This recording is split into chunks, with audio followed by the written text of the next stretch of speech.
I truly and firmly believe that in order for you to become successful at anything, you must be intentional and hyper focus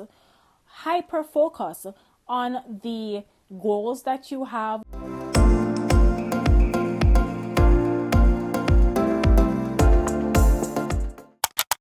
Hi again, friends. Raquel Walters here of Your Purpose and Business. And I think that for many of us, organization is a huge issue in terms of us achieving our goals.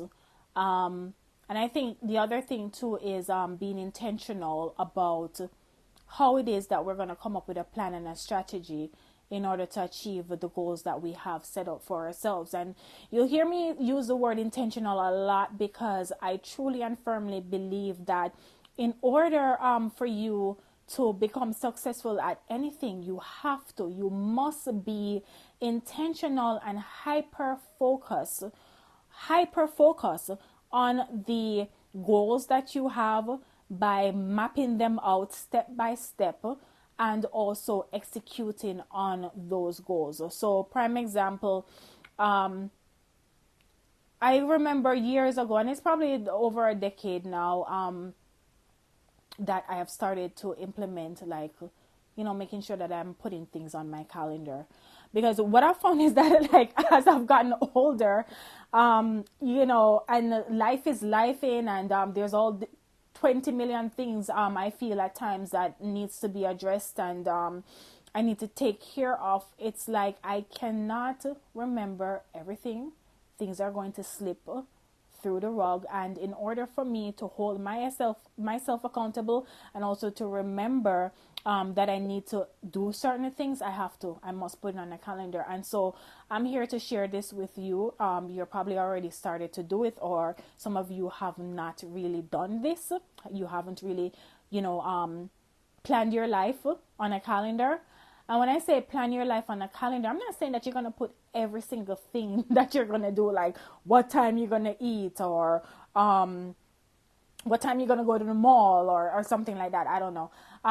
But what I'm saying is that it is required for you to have a structure in your day to day, in your week to week, and also in the months ahead. Structure is good. Structure is essential to keep you on track and on task, and it provides you the ability to see the things that are required for you to do, not only to keep you on track and on task, but to hold you accountable, and so that you can measure metrics. That's another thing you'll hear me talk about. Metrics is also important so that you can see, okay, what didn't do last week that I say that I would have done, and did I do it? What was the outcome of it? How could I have done this better based on the outcome, whether negative or positive, and how could I build for the future? Organization is key. Organization is key. Organization is key, and it does not have to look perfect. So I would dare to say, and I can only tell you what I have done, and the advice and recommendation I've given my clients, is that you want to at least, by the bare minimum, have at least 75 to 80% of your life on your calendar. And what does that look like? What does that mean? It means that you are wanting to plan out, okay, when is it that you're going to be working out, if that's a goal of yours? At what length, whether that be 30 minutes, 45 minutes, how many times per week, whether that be 3 times a week, 5 days a week, 5 times a week. You want to look at, when it comes on to finances, you want to make sure that you have all your bills written down, right? In terms of, okay, when is your mortgage payment due? When is your rent due? When is your light bill due? When is your phone bill due? When is your electricity bill due? I think I said electricity. When is, I don't know, whatever it is, like your student loans, if you have that, if you have debt payments, credit card payments, things of that nature, you want to have a financial spreadsheet because you want to know your numbers. You want to know how much money you're getting in, how much money you're putting out, and how much money you're actually saving, whether that be investing in the stock market, your 401k, your 403b, having build up your emergency account money, savings account, your fund money, right? For like your vacations, things of that nature. And you want to make sure that you have those things written down. That's where the structure come into play. You also want to make sure that you have on your calendar, you know, community and family things, socialization things, such as, you know, your friends and your family's birthdays. I know for me, I am horrible at remembering birthdays, so I have to make sure that I put it on my calendar. If I know that my friend, my family's birthday is coming up, I know it's there. I know to plan around it. In this day and age, everybody is busy. So with me and my friends and my family, like, we have to put, you know, spending time together on a calendar. Sometimes it is like a month or so out, but everybody is busy, right? So, you know, for me and my friends, like, we have to come together and like, okay, guys, look at your calendar. Does next month on a Saturday at 6 p.m. work for everybody? And everybody will look at their calendar and say yay or nay. Though that doesn't work, but the other week work. Whatever does everybody think? Are you free? And I mean, I'm sure I'm not the only one, right? But I'm just sharing like what goes on in my life and how I structure and how, you know, my friends structure and my clients structure. But essentially, you want to make sure that you are having things on a calendar, that you are looking at your calendar, you're revisiting it every single day so that it can hold you accountable to stay on task, to stay on track, right? Drop a 1 in the comments or saying stay on track. I have a calendar in the comments to let me know like how it is that you are, you know, keeping up with the things that you need to do, right? And how it is that you are also measuring yourself. Are you also using a calendar? Do you have like, what system do you have for your life to make your life a little bit more smoother, but also productive and efficient? Because essentially what we have to do is ensure that we are being efficient in executing our life and living our life so that we can reduce anxiety, we can reduce stress, we can also reduce overwhelm.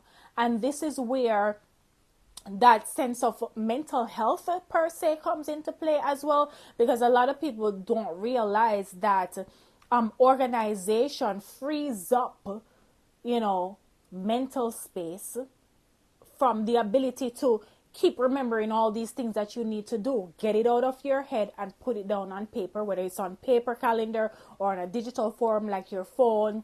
I prefer both, but I mostly lean to digital because it's just easier access, because it will free up your life and you'll know exactly what you need to be doing day by day, week by week, month by month. And so that's how it is that you're also going to plan out your goals that you have for your life, whether it is that you want to pivot into a new career, whether it is that you want to go back to school. You're going to look at the timeline that it's going to take. You're going to map it out and put it on your calendar, and you're going to also execute on what you have on your calendar. Now, one may beg to argue that, oh, but writing things down on a calendar, it doesn't always go the way that you want it to go. And I will tell you, yes.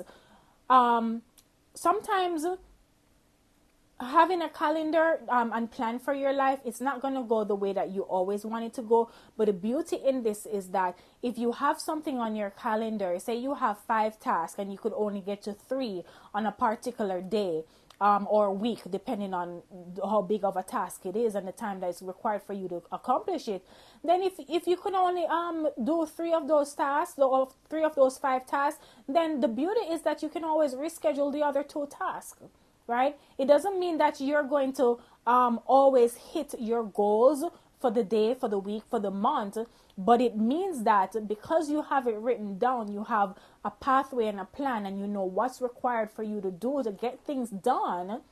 And then if you don't hit it, then you can always reschedule it out. but at least you know what to reschedule out because it's already there on paper, or on your digital calendar, so that you can just reschedule it versus thinking and driving yourself crazy to think, okay, what did I say that I needed to do? And driving yourself crazy that way. And because if you haven't written it down, you're going to forget it, right? So I hope that makes sense. And I hope that you'll apply that. So organization is key, like I said, in executing your goals. And I hope that you will implement this. It's very simple. It's not rocket science. It's very simple, but a lot of people have not developed that sort of art of becoming a little bit more structured in their life to keep them on track and also to hold themselves accountable. And it's super, super, super important to developing new routines and making your life a little bit easier, less stress, less anxiety, less overwhelmed. And it also frees up opportunities for you to, have fun and explore, and making sure that, you're doing the things that's important to you, such as ensuring that you're doing valuable work, right? Being productive, contributing to society, managing your finances, ensuring too that you're also spending time with your family and your loved one and your friends, and it also ensures that you're also having fun, and there's also room for downtime too, right? So that that self-care recovery aspect of your life can take place. So I'll get into ways in which you can provide self-care for yourself, and sort of set your life up that way that there is, even though there's no true balance, and I always put these in quotes, but that you'll have a sense of balance, right? And it does shift from time to time. It's never equal. Sometimes it's more work than play. Sometimes, it's kind of like this. But for the most part, you'll have structure, you'll have clarity, you'll have focus, you'll know what you need to do, you'll be intentional, you'll be committed, you'll be motivated, which that requires action, and it changes day to day. But then you'll also be able to live a more efficient lifestyle, one that you can be proud of. So hopefully this has helped you, and drop in the comments if it has, and I'll catch you in the next one. Talk to you soon. Bye for now.